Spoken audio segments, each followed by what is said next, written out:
9 часот и 11 минути. Продолжуваме со друга тема во Македонија наутро. Се враќаме повторно на домашен терен. Од мултиетничко Тетово доаѓа навистина една убава и интересна граѓанска иницијатива која што верувам дека ќе биде и мотор или акумулатор за слични вакви иницијативи низ останатите градови во нашата земја.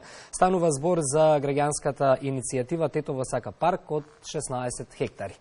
По тој повод, мој гостин и соговорник прв ово утро во студиото на Македонија наутро, Даријан Сотировски од иницијативата Тетово сака парк. Даријан, добро утро и добре ни дојде. Добро утро и добро утро на нашите гледачи. Не знам што велат податоците, но Тетово е чинам еден од ретките поголеми градови во државата кој што се уште е без градски парк.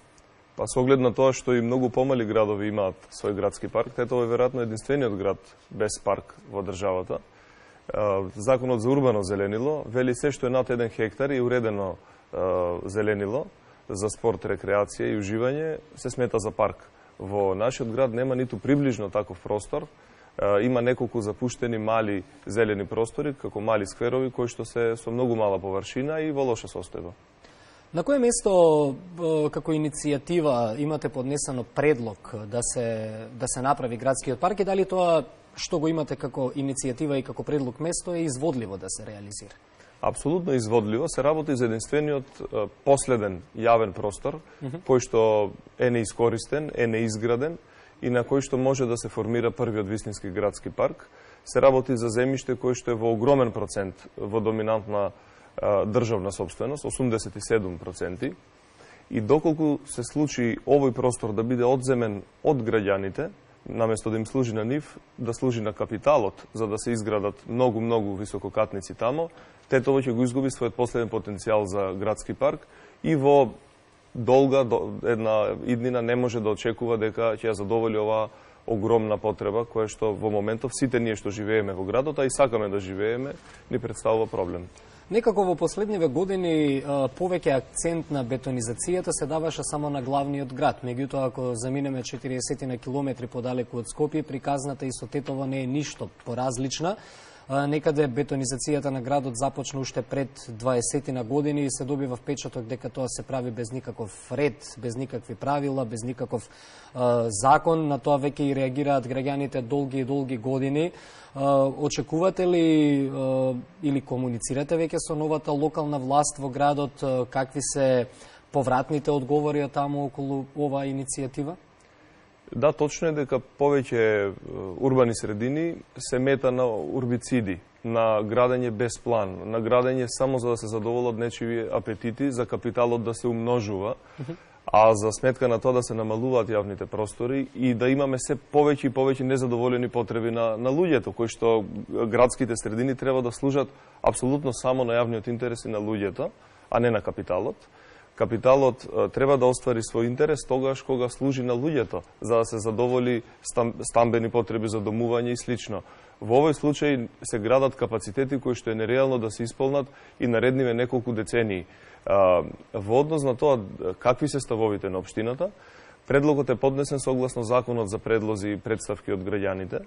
Општината е должна да одговори на ваквиот предлог. Зад него застана 60 подписници како коподносители.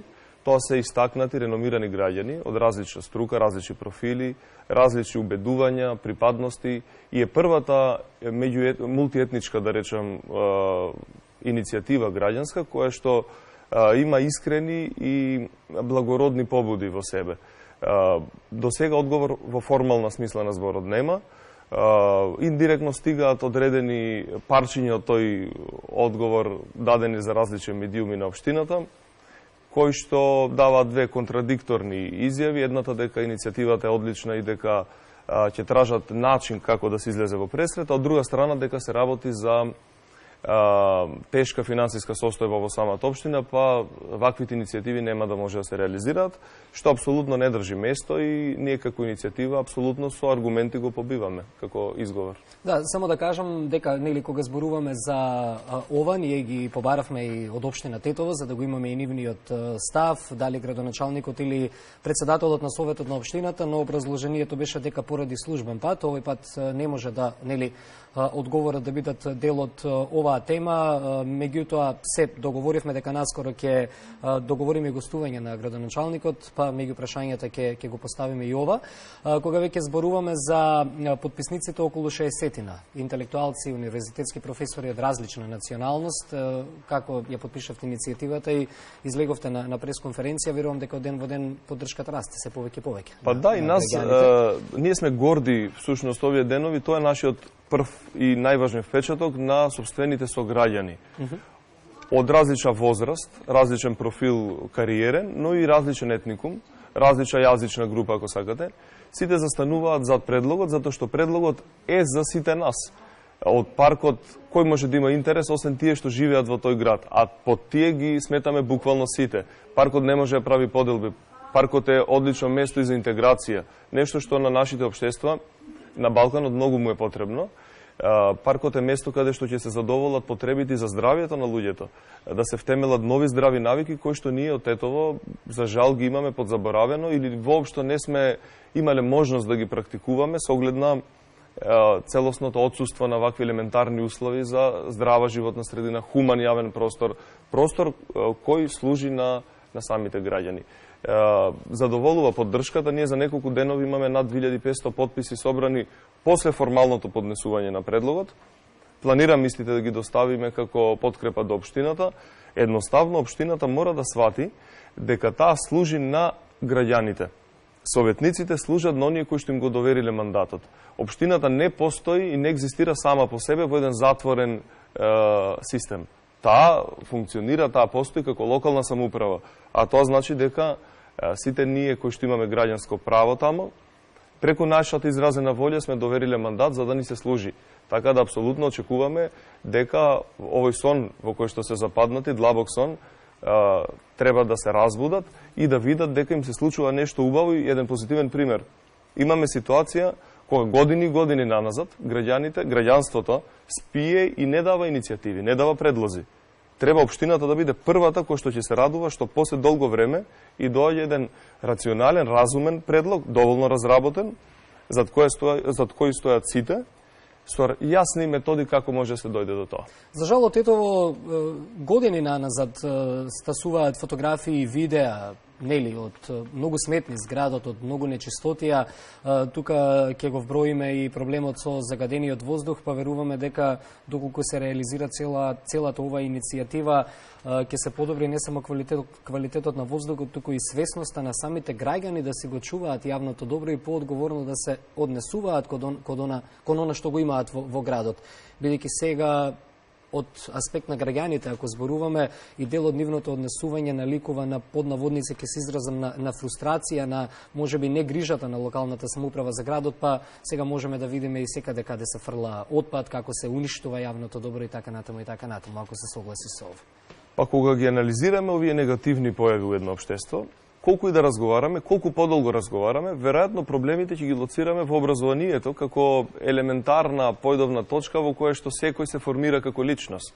Па може би вака да заклучиме дека уште од образованието, формално на училиште, но и домашно, произлегуваат две негативни последици, а тоа е несвесни граѓани, но и несвесни власти, затоа што и тие исто така поминале низ одреден процес на образование. Така да сметам дека нас ни е потребно едно културолошко подигнување на нивото, како кај властите, така кај граѓаните, затоа што тоа треба да се развие симбиоза, овие енергии, цели треба да бидат насочени и од страна на властите, и од страна на граѓаните кон општото добро и кон задоволување на потребите на граѓаните, кои што во современиот, нормален, цивилизиран свет одамна се надминати прашање.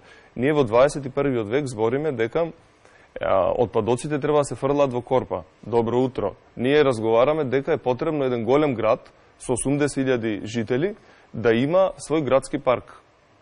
Може да замислите каква ситуација е тоа? Апсолутно треба сега општината да исчекори, да го препознае предлогот и визионерски да се постави кон сопствениот град. Граѓаните тоа ќе го ценат и ќе го почитуваат. Ние сме свесни дека општината и градоначалникот како ново дојден, ново избран, има наследени проблеми и тие не се мали. И оттаму ќе јакне поддршката доколку во неговиот мандат служи само на граѓаните. Така. Ние ќе треба на Skype за некое време да ја добиеме и Душица Трпчевска-Ангелковиќ, урбанист и просторен планер од Агенцијата за просторно планирање. Затоа ќе ги замолам колегите од режија кога ќе воспоставиме комуникација со господја Трпчевска-Ангелковиќ, само да добијам сигнал и да ја вклучиме во разговорот и во темата. Даријан, поддршка доаѓа од многу јавни личности од Тетово. Последно што како информација го прочитав, тоа се и спортистите кои што даваат јавна поддршка на целата оваа иницијатива.